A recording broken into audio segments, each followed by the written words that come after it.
Hey, good morning everybody. Dan on the Rust Buster coming at you from Providence, Rhode Island. What a nice day it already is starting out at. I'm at Matt's place and I've done some work for him last year on his 68 Camaro convertible. And he's had that car for a long time. And he buys and sells wrecked cars, and he's also a collector, cleans them up, sells them, such like that. The one that I'm going to be working on this time around is he's going to keep it. It's he found one that he really likes. And what it is, it comes in the form of a 1970 Chevelle SS. This one is a real SS. It's from Massachusetts. The motor is a 396 that in there, but that's going to come out. He has the matching numbers motor that came with it, which is a 396, and it's really in good shape. It's really amazing that this car, after sitting up here in somebody's driveway in Massachusetts for so long, I don't know how it just didn't disintegrate into the ground. It's got a lot of the surface pitting going on. He's got a bunch of salvage parts that he's collected over time. This hood he's not going to use, but I'm going to probably clean it up, get some patchwork done on it, shoot it with some primer, and sell it locally, because I've gone over before how expensive these hoods are to get from California. And like that. The front quarters, like I said, he's got a couple of them that have better bottoms, so I'm going to work those over and get them ready, put them aside for when his mechanics start taking it apart.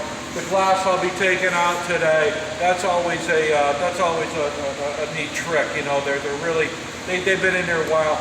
Almost always, just like this one, it's got other sealers and adhesives to it, and it's a real.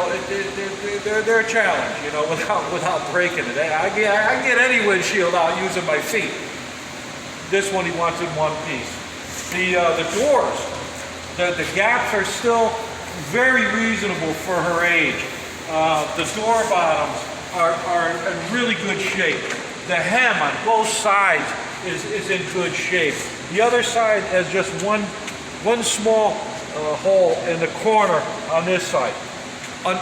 Unbelievable. The rockers are in good shape. The flange that goes under the rockers, you know how I get excited about that.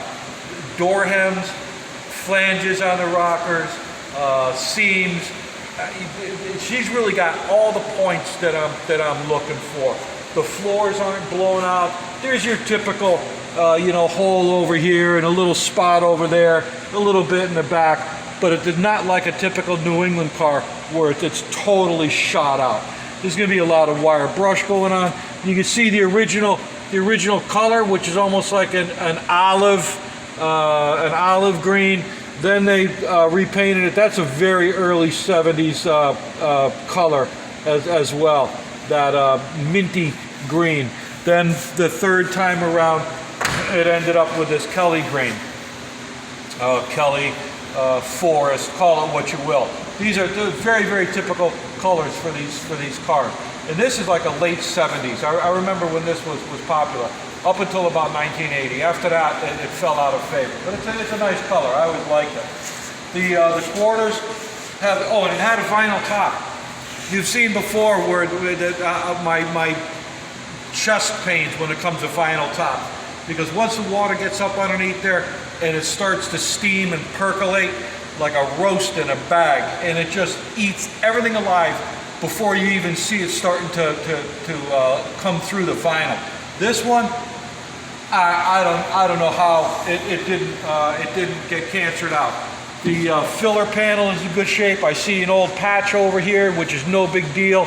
All the way around the glass, I can still see the original clips. I can tell the difference between an original and an aftermarket and when it's been worked. This one's in really, I just don't know what to say. It's in such good shape.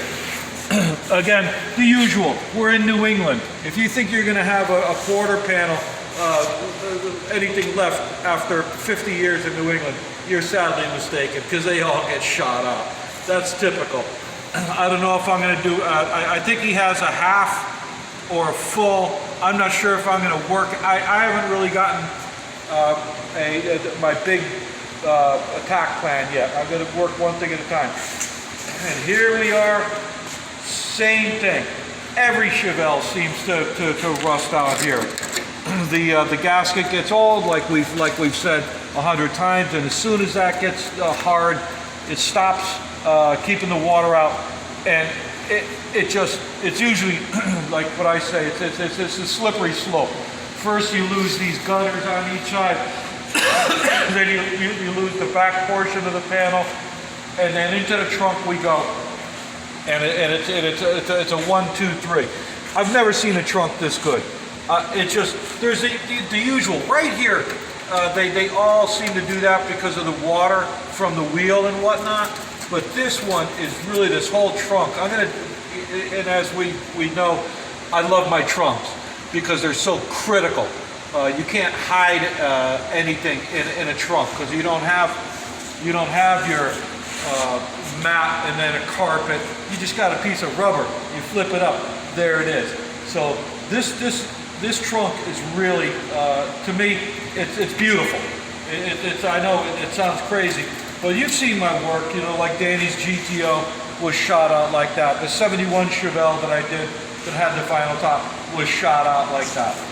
It is what it is. This car is gonna, you know, it's not gonna be a weekend to where he's gonna be driving it this Friday. We know that's not gonna happen.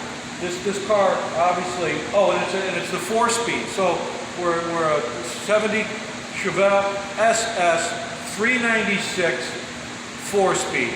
So I'm sure the suspension is well, we're going to check I'll check the rear end to make sure that it is what it came with. And this is really, it's no surprise that this is a very, very, very desirable, very, very high dollar car. So there's no shortcuts, no whipping through it. But the best part about it, in my book, it's got a lot of the points that I like. As far as that goes.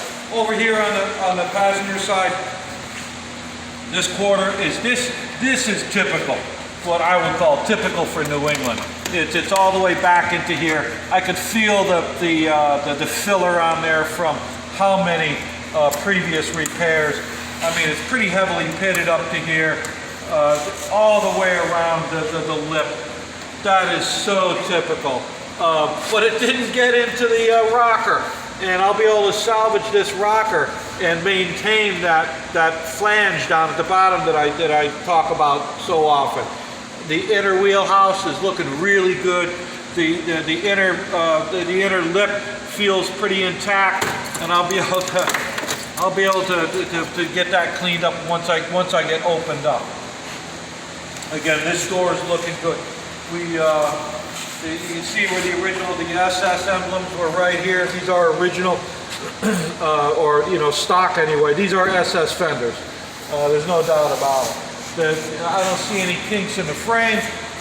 Even right down to the radiator core support, it's not eaten alive like they usually are. The battery tray there's pretty much nothing left of it. However, the rest of it, it's all there, and I don't see any evidence of hits anywhere on the car. Anything of substantially worthy of note.